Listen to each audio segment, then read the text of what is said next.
Qué bueno que está la clase de geografía, ¿viste? Muy divertida. ¿Qué es eso? Eso. Esa es la nave de mi papá. ¿La querés probar? Vamos, vamos, vamos. Oh, nada, cuando termine la esta. Hace todo. ¿Están listos, chicos? ¡Vamos! ¡Vamos!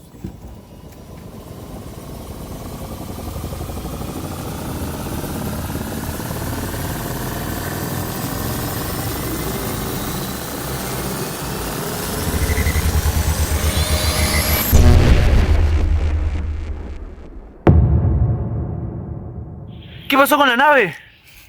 ¿Qué es este lugar? ¿Qué plantas tan grandes que hay?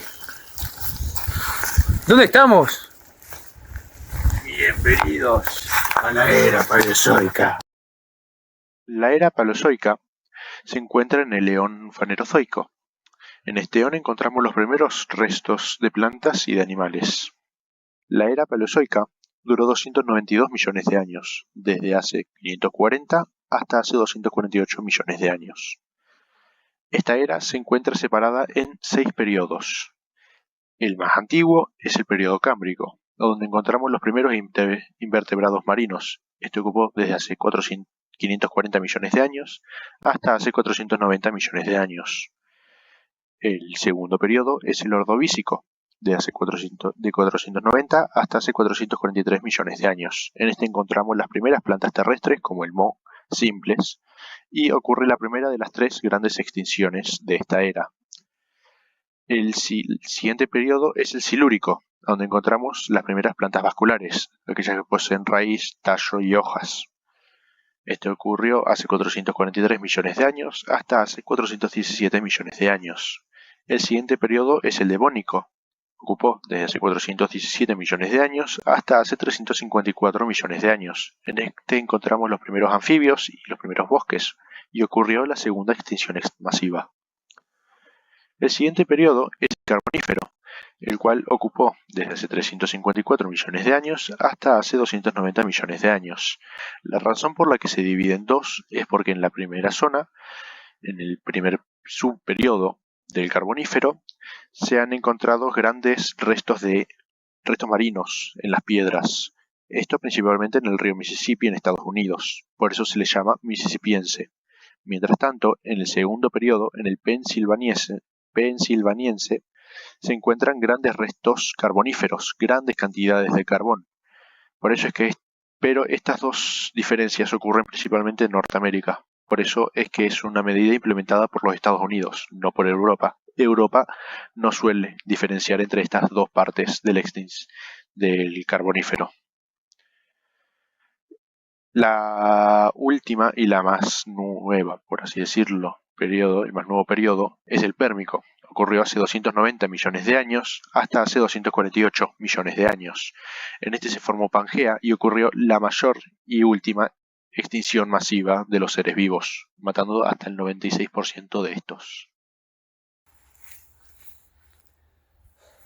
¿Qué vamos a hacer ahora? Para mí, tenemos que buscar el auto y volver a nuestra actualidad. Pero vayamos en grupo, porque si no nos vamos a perder. Dale. Mirá esta piedra tan rara. Oh, esta roca tiene 2 millones de años. Pero, ¿cómo lo sabes? Mira, ¿te explico? La Tierra es un libro abierto de historia donde cada roca y fósil cuenta parte de nuestro pasado. Para conocer la edad de estos materiales y reconstruir la historia geológica, los geólogos usan dos métodos de datación, relativa y absoluta. La datación relativa compara la edad de rocas o fósiles en relación con otros objetos geológicos. Sin proporcionar cifras exactas, se basa en principios como la superposición, que en las capas sedimentarias no perturbadas se superpondrán, y la más profunda será la más antigua. Horizontalidad original. Las capas se depositan horizontalmente. Sucesión faunística. Los fósiles indican la edad relativa de las capas. Este método permite ordenar los eventos geológicos en secuencia, aunque no precisa cuántos años han pasado entre ellos. La datación absoluta, en cambio, determina la edad exacta en años, midiendo isótopos radiactivos presentes en minerales. Los isótopos que tienen diferente número de neutrones, se desintegran a una velocidad constante conocida como vida media, midiendo la proporción entre isótopos originales y sus productos de desintegración. Se calcula la antigüedad de una roca. Ejemplos de datación absoluta incluyen uranio-plomo, con una vida media de 4.500 millones de años, útiles para rocas muy antiguas. Carbono 14, usado para restos orgánicos de hasta 50.000 años de antigüedad. La precisión de este método depende de que las muestras no estén alteradas o contaminadas y de la correcta medición de isótopos y sus productos. Ambos métodos son complementarios. La datación relativa aporta el contexto temporal y la absoluta entrega cifras exactas. Combinados permiten a los geólogos reconstruir con mayor detalle la historia y evolución de la Tierra, entender los procesos que han moldeado nuestro planeta y prever su futuro.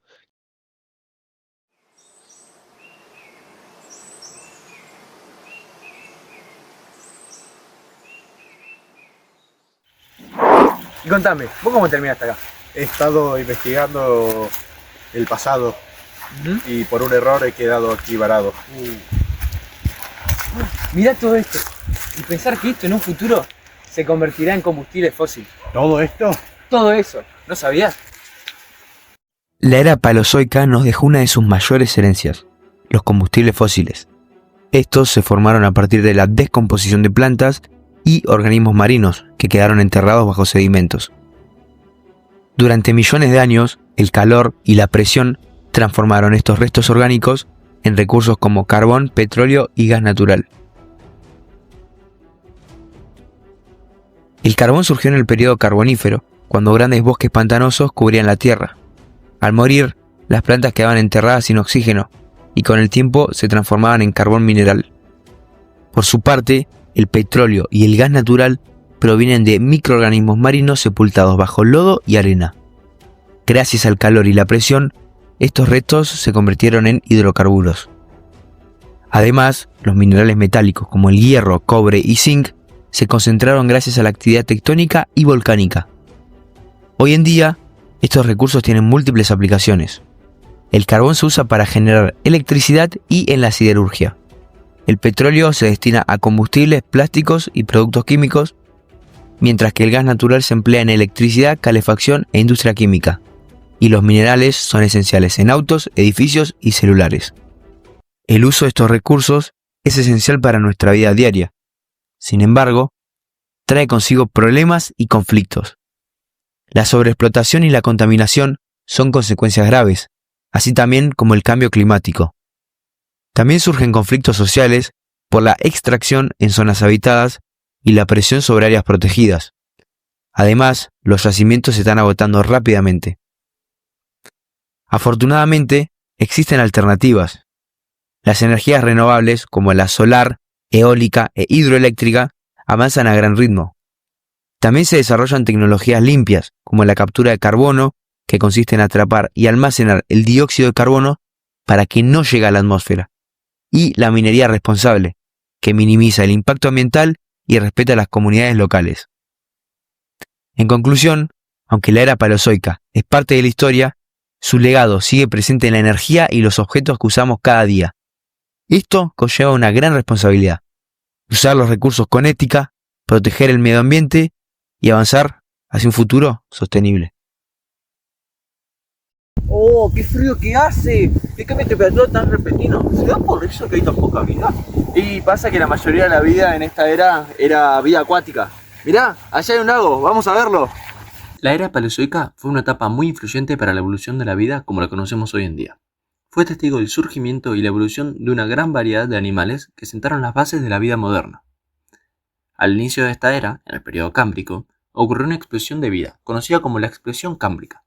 Gracias a esta aparecieron los primeros animales con conchas duras y exoesqueletos, como los trilobites, pequeños artrópodos muy común de ver en los mares. Son los fósiles más fáciles de encontrar. También surgieron otros invertebrados, como los braquiópodos y moluscos. Durante el periodo ordovícico y silúrico, la vida siguió desarrollándose y diversificándose. Aparecieron los primeros vertebrados, conocidos como peces sin mandíbula. Algunos ejemplos son los ostracodermos, animales cubiertos por placas óseas que representan uno de los primeros pasos en la evolución. En esta etapa también se produjeron importantes avances en la colonización terrestre. Las primeras plantas terrestres primitivas comenzaron a aparecer junto con invertebrados terrestres, incluyendo insectos primitivos. El periodo devónico es conocido como la Edad de los Peces, porque durante esta etapa se manifestaron en gran cantidad diferentes tipos de peces, incluyendo los primeros peces con mandíbula, lo que representó un avance evolutivo crucial. Además, en este tiempo empezaron a surgir las primeras plantas vasculares y las primeras formas de vida terrestre. La aparición de estos organismos permitió la colonización definitiva del medio terrestre por parte de plantas e invertebrados. En el Carbonífero y Pérmico, las plantas se expandieron a tierra firme, formando grandes bosques que contribuyeron a la formación de extensas capas de carbón. Los animales también evolucionaron rápidamente. Surgieron los primeros anfibios como los Temnospóndilos o el Dimetrodón, considerado un reptil mamíferoide, debido a sus características tanto reptilianas como mamíferas. Este último fue uno de los principales depredadores dominantes a finales del Paleozoico. Más adelante, durante el Pérmico, aparecieron los primeros reptiles adaptados para vivir en ambientes secos y áridos. Sin embargo, al final del Paleozoico ocurrió una extinción masiva que eliminó aproximadamente al 90% de toda la vida en la Tierra. Esta catástrofe tuvo profundas repercusiones en la historia evolutiva del planeta y marcó el fin de una era llena de cambios biológicos significativos. A few moments later. Por fin encontramos la nave, ¿eh? Sí, menos mal. Yo extrañaba el asiento de TFP, los son tan cómodos. ¿Qué está pasando? ¡Vámonos! ¡Vamos! Esto debe ser porque los continentes se están uniendo, formando Pangea.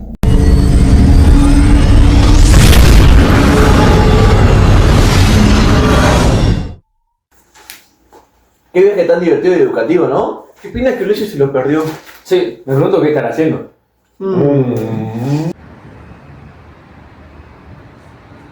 Mirá este video, man.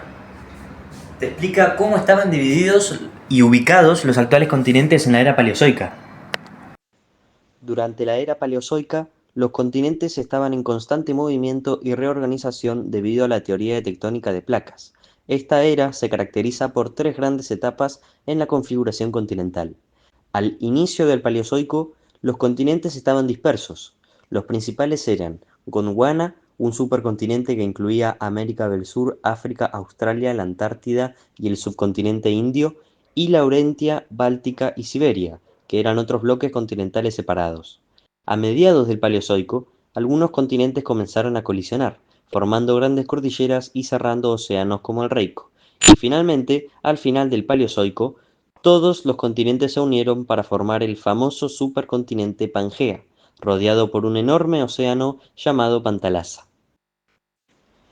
En este mapa podemos observar en el sur a África, la Antártida, India, Australia y Sudamérica, conformando estos tres continentes y dos países, lo antes llamado Gondwana, y en la parte superior del mapa nos encontramos con Eurasia, que es Europa y lo restante de Asia, sin contar India, y Norteamérica. Estos tres continentes, forman lo que antes era denominado Laurentia, Báltica y Siberia. En este mapa encontramos la ubicación de los actuales países en los tiempos paleozoicos. Casualmente, hallamos que las superpotencias de los tiempos contemporáneos eran limítrofes. Estados Unidos era limítrofe con Rusia, Canadá, Rusia era limítrofe con China y con todas las potencias europeas, y también aparece por debajo de Estados Unidos Brasil, la potencia sudamericana. Uno de los países más afectados por estos cambios fue India, encontrándose una gran parte de la actual India en el sur de Gondwana y otra gran parte de la actual India en el sur de Siberia. Investigando el pasado y aquí he quedado atrapado. Casi me supero que acá. ¿Qué pasa? ¡Vámonos!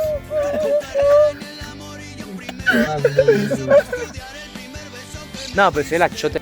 He estado investigando el pasado y he quedado atrapado. Yo qué mierda digo ahora. Qué viaje tan divertido y educativo. Qué pena que se lo perdió. ¿Quién?